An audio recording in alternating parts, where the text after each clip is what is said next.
What's up, guys? Welcome back to the AoT Chronicles, an Attack on Titan podcast. I'm one of your hosts, Ronnie.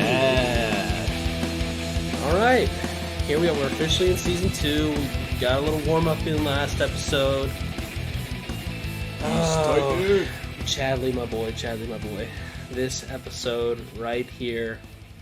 What about it? I've been on the record for, I've got mixed feelings about Potato Girl. I think she's very sweet. I don't like how her only character trait is basically she likes food. And this is a random Sasha episode out of nowhere. What do you make of this episode? I personally, it's one of my favorite. No, yeah, it is kind of weird. It is out of nowhere, but at the same time, I did kind of enjoy getting a little bit more of her than just eating potatoes. I mean, I appreciate that they were like, maybe they were thinking, hey, we haven't given Sasha a whole lot to do. Let's give her a little background. But at the same time, I feel like 75% of the background they gave her, in my eyes, just made it seem like, hey, she's horrible. But I'm getting ahead of myself. All right, I respect that. So I didn't say the name of the episode. This is Season 2, Episode 2, I'm Home, Episode number 27, if you keep up with it that way. We're in Tross District. A soldier rushes to warn our guy, Commander Pixis, and Captain Hannes of Walrose's breach. Miss these guys, and they've got a lot to say, as in Pixis just grunts. That's yeah. We missed him. He came back in a heavy way. We moved to presumably that night in Stohess District. Aaron and the gang are still trying to let the fact that Titans have burst into the Walrose sink in. Armin wonders out loud if Titans would break through the walls with Titans in them. Armin just using his big brain again. It's interesting. He goes on to talk about the structures of the wall and how they never show any signs of cracking or crumbling, and no one really knows how they were built. Hey, what? You're telling me this city of idiots have all just been living inside of here day after day without someone trying around the clock to figure out what might be inside these walls, or what these walls are made of, or how these walls were made? Ronnie, does this kind of persuade you to go to the Wallist cult? Chad, you want to know what I call a city of idiots that behave like this? Idiots. I call them a city of idiots. Very good. You know how Armin... By the way, no, I'm not becoming a wall cultist. I just think that, hey, I'm all for drilling through part of the wall to figure out how these things are they can't, operating. Ronnie. It's a tough wall.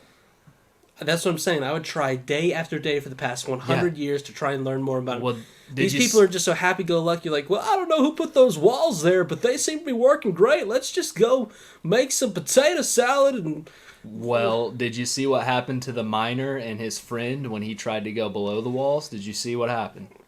That's a good point. Maybe that's a legend. That's why people are afraid of the walls, but come on now. So anyway, you know how Armin rolls. He's the only one in this whole damn place that thinks about things ahead of time, and he hypothesizes that the walls are made of hardened Titan skin after observing how versatile Annie's ability was. I was a little tough on everyone else there, because Hanji did kind of say something like this last episode. We know how much she loves Titans, and that's kind of why she's thinking in that vein. Inside, Hanji studies something... Well, before you get to that, I might be jumping a little bit ahead of myself. But what I was thinking about when Armin said this was, I was like, well, didn't the Colossal Titan kick in the wall? And then Armin mentions, well, no, he technically didn't. They just broke through the gate. Yeah, you're right. Yeah, I might have skipped through that part, because they do. Which is interesting, because he's basically saying, well, no, the Titans aren't going to... He's like, the Colossal Titan wasn't going to kick in and, kick one of these Titans out to where you'd be able to see it. They purposely kicked through the gate so that they didn't do that. It could be two ways. It could be that, but it could also be like the gate there is going to be much easier to break through than however thick these walls are, where they can walk across them up top, stuff like that. The gate, I just don't think was that thick. But but interesting. It wasn't female ways Titan of thoughts thick. both ways. Whoa! Inside, Hanji studies something through a microscope as a guy behind her is in full panic mode, telling her it's time to leave. She brushes the guy off and continues to study the object, gasping as she makes a discovery.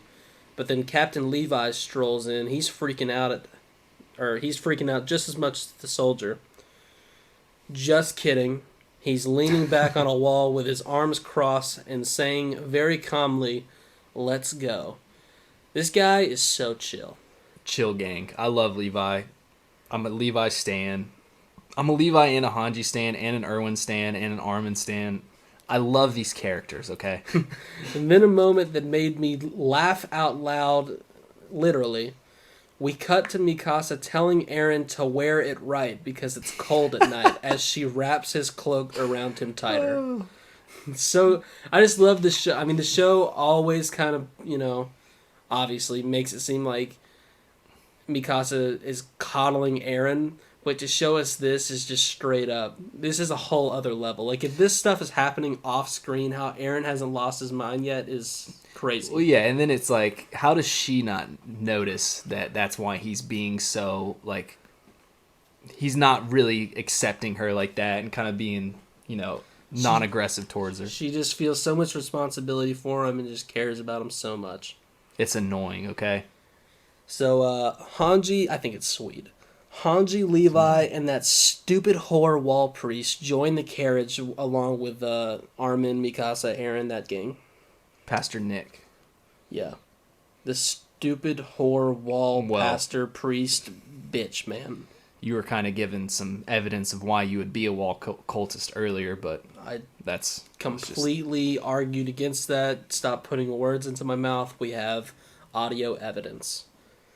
As they ride out, because the scouts, they're heading outside the wall. I don't even know where I'm at in my notes because you keep bringing up lies. Well, you'll just edit it out like you always do. As they ride out, Armin looks back at the walls and wonders if this whole time it was Titans protecting them from Titans. Hey, well, how ironic. Am I right? Very ironic. And of course Armin has to say it. No one else is going to come up with something like that. Armin is so damn smart. This is some flu shot shit. You get a flu shot, they put a little flu in you in the hopes that it saves you from the flu. What crazy thinking, Wow, the flu protects you from the flu. Who would have thunk? Titans protect you from the Titans. We're on the road again.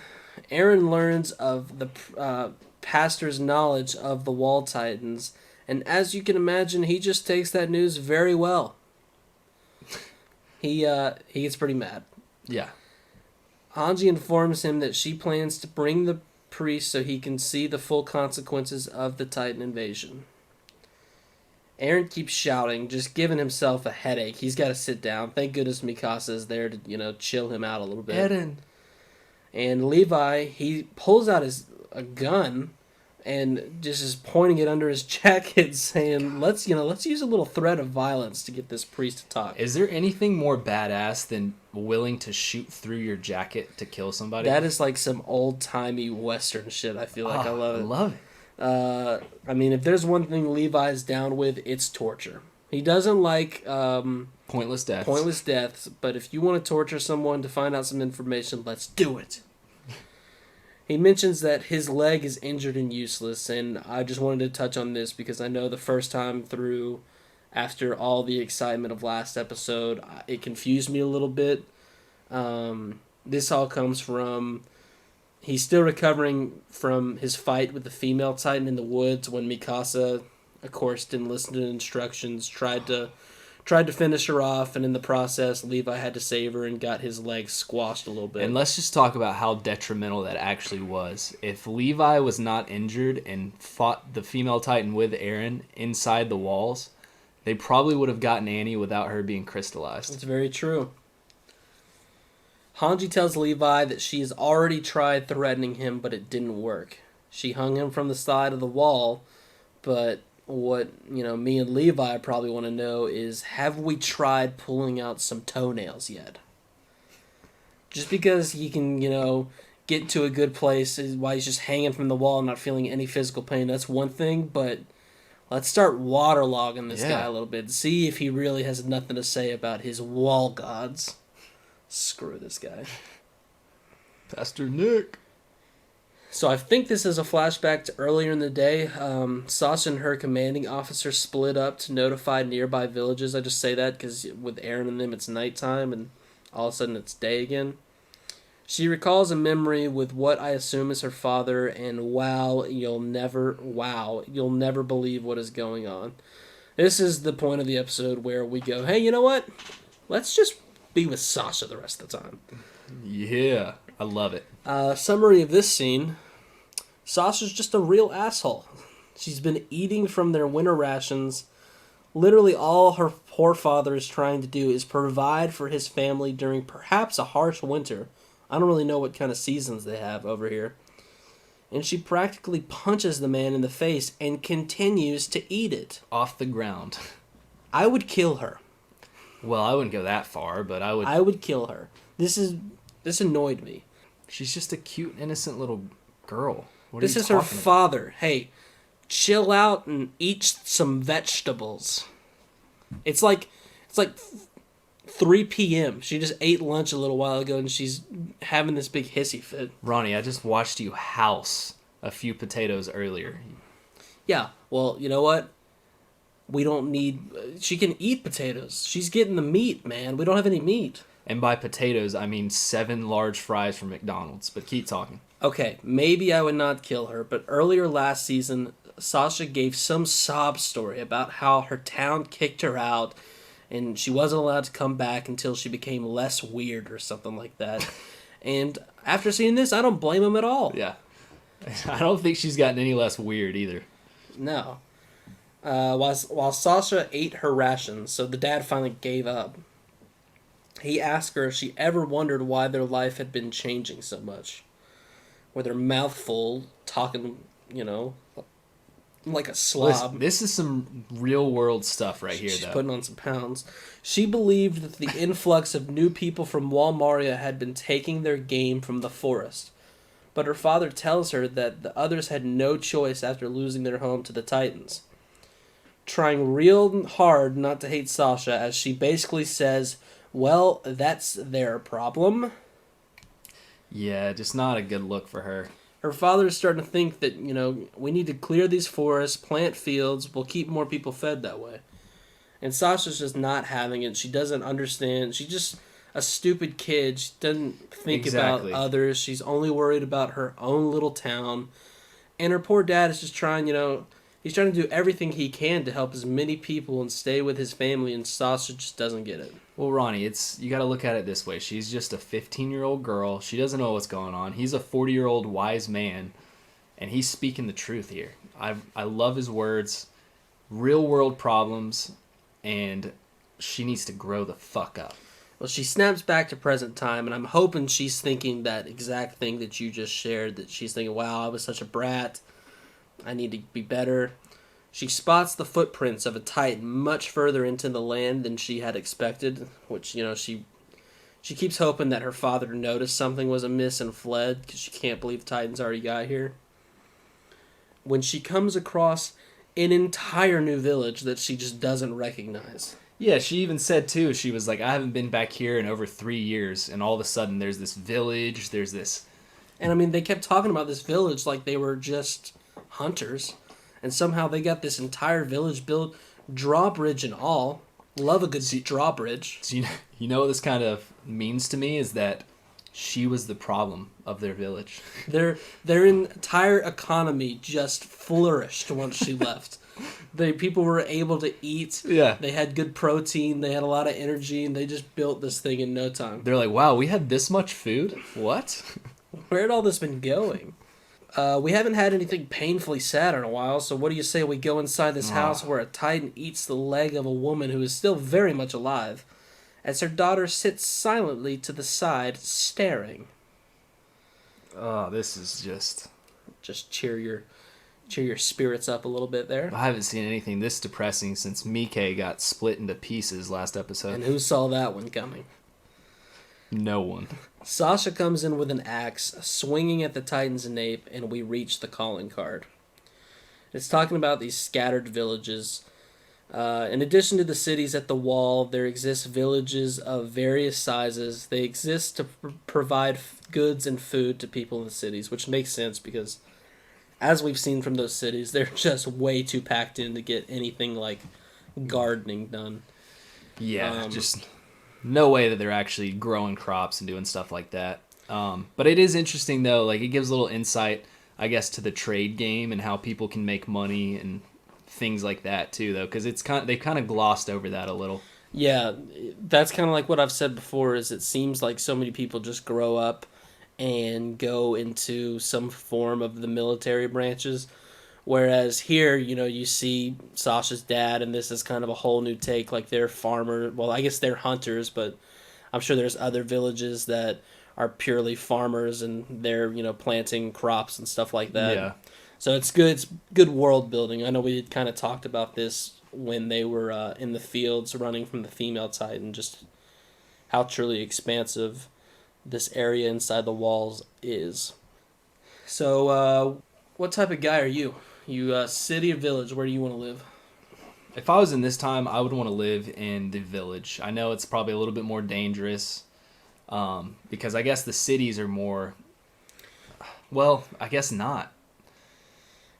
It depends. I guess Titans are drawn to more people, so in the village there's not as many people as the cities. Yeah, I mean, in the city you could get really bottlenecked, where if you had a horse and you lived in a village, you could have basically the whole world to run around and try and escape a Titan. Yeah, I'm more of a village guy now that you say it. Not to mention, I don't like people up in my space. I like having my own room. Then why? Never mind. Yeah, don't even go there. So either this axe is extremely dull or Sasha sucks, because she's not phasing this Titan at all. She's chopping down at it.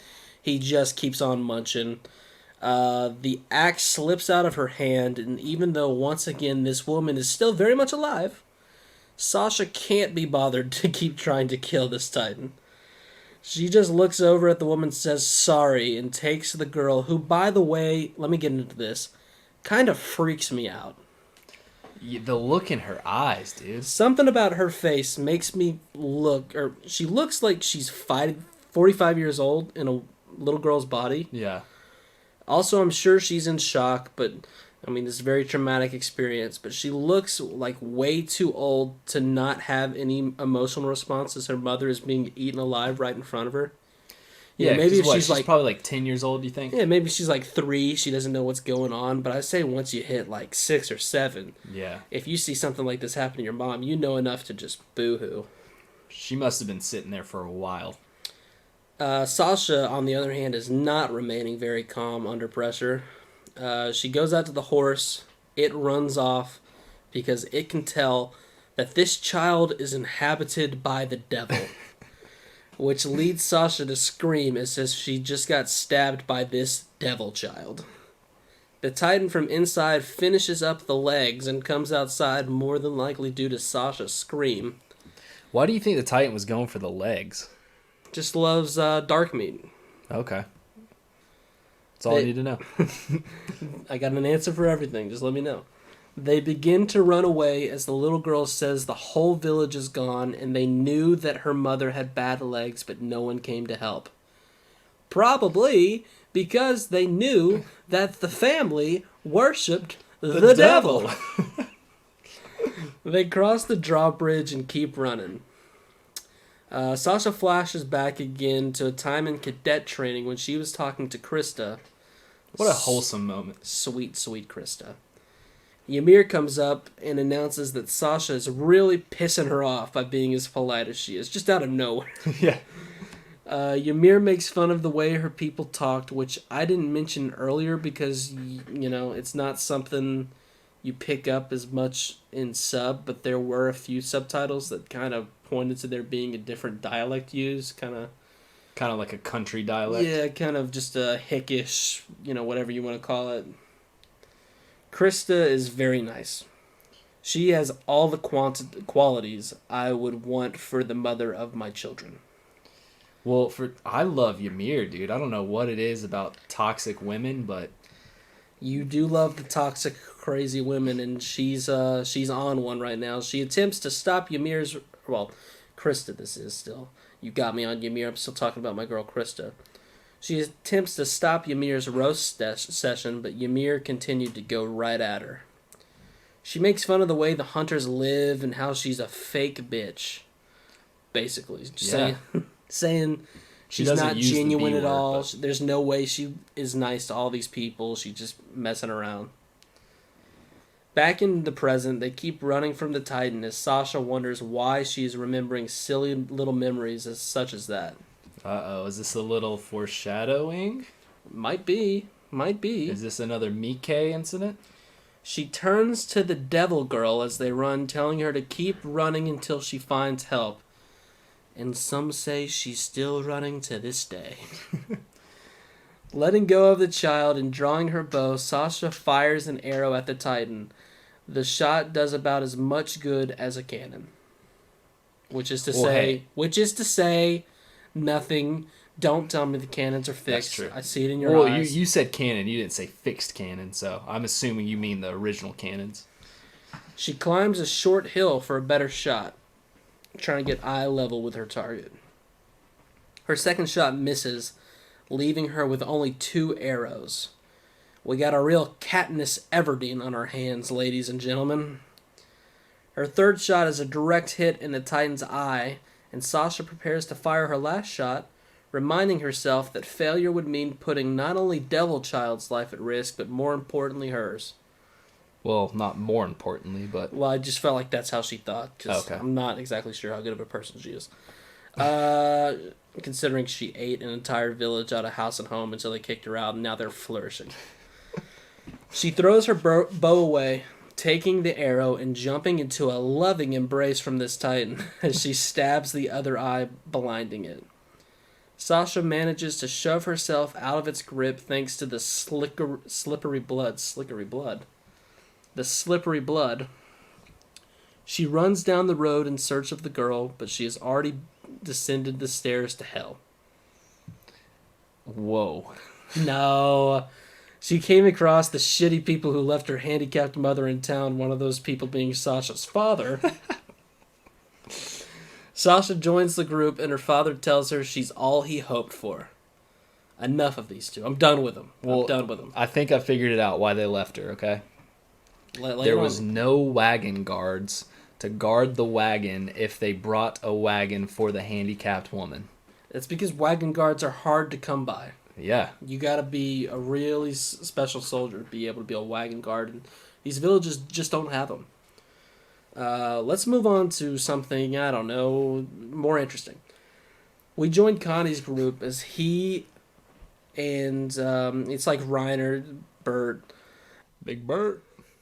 Connie rides ahead of his team as Reiner urges him to be cautious. His village is filled with ruined houses and empty streets as he yells that he's came back. Guys, I'm home! Yo, everyone! How's it going? Hey guys, I'm home! It's Connie! Remember? Is there not a party for me? He makes a desperate ride for his house, hoping that his parents and siblings are safe. This is just like the pilot episode when Aaron was, coming around the corner saying, just be okay. And upon arriving at his house, he finds a horrifyingly scary-looking Titan on its back, laying on the ruined structure that is Connie's house. Oh, oof. That's what I have to say. Big old bug eyes on this Titan. Yeah. The eyes are bigger than some other Titans, I feel like. Reiner and the rest arrive and take a closer look at this monstrosity. They notice that its limbs are much too small for any means of mobility and are left to wonder how this small-limbed Titan ended up atop Connie's house. And Bert just has a lot of dialect here where he just talks a storm up on his theories. He does not, so he just is looking at it. He's in the background, he says nothing. I won't even make a joke about something that he says because the joke is he just says nothing. Okay. And that's the end of the episode. So, meh. Meh? What? I just, we came off the Beast Titan. We learned so much. I like this ending here. How the heck did this Titan have crumpled limbs and is just laying on top of this house. Hey, at least you found out that Sasha's village flourishes without her. It's just so weird because the only other person who's gotten an episode anything remotely close to this is maybe Mikasa when we learned how her and Eren came to be, but that was even more like well-rounded between different characters. Yeah, we haven't even had one with Armin. And he's one of the main characters. It's so weird that they threw this one in here, and maybe it'll serve a point down the line, and I guess I'll give Sasha the benefit of the doubt and say she's come a long way from the brat that she was, but we know she's still got this food issue. I mean, we've seen that more than one time. She better slow it down too, or she's gonna get some meaty thighs. And also let us know how you feel about this next segment. Learn a little something about Ronnie and Chad. I'm Ronnie. Chad, tell the people about this segment. Well, in this segment, guys, you kind of learn a little bit about Ronnie and Chad. All right, I'll start us off again this episode. We've got another Ronnie's brother story. One time when we were about... What's your brother's name, Ronnie? His name is Travis. Travis, okay. And when Travis was from 8, 9, something like that, for some unknown reason, he wanted to get a bird. And so he went and he got a bird, and he tried to hold the bird, and he got scared because the bird did what a bird does and fluttered slightly. So he let go of the bird and it flew up into the rafters of my family home. Obviously, we couldn't get it down from the beams, so we waited a good 5-10 minutes. When, out of nowhere, the bird took off, flew into the glass door that's right by the living room, smacked it, fell down, and I totally messed the story up. The bird's name was Chuck, and the bird hit the ground, and my dad said, "Well, there goes Chuck." And then my brother cried for 3 hours. So Chuck didn't make it? Chuck did not survive the crash. And I'm also now realizing this has nothing to do with me, but I still laugh about it to Travis often, so I wanted to tell it. Do you have perhaps a story that has to do with actually you and this segment? Yes, I do. This is actually about my sister when we were younger. Oh, so no. To answer my question, no. So no, yeah. Wow, this segment is really falling off the rails. But I'm going to get into it anyways. Yeah. Well, it has a little bit to do with me, a tiny bit. My sister's name is Jessica, and Jessica liked to sleepwalk a little bit when she was younger. Our bedrooms were they were real close together, so one night Like as in same bedroom, bunk beds.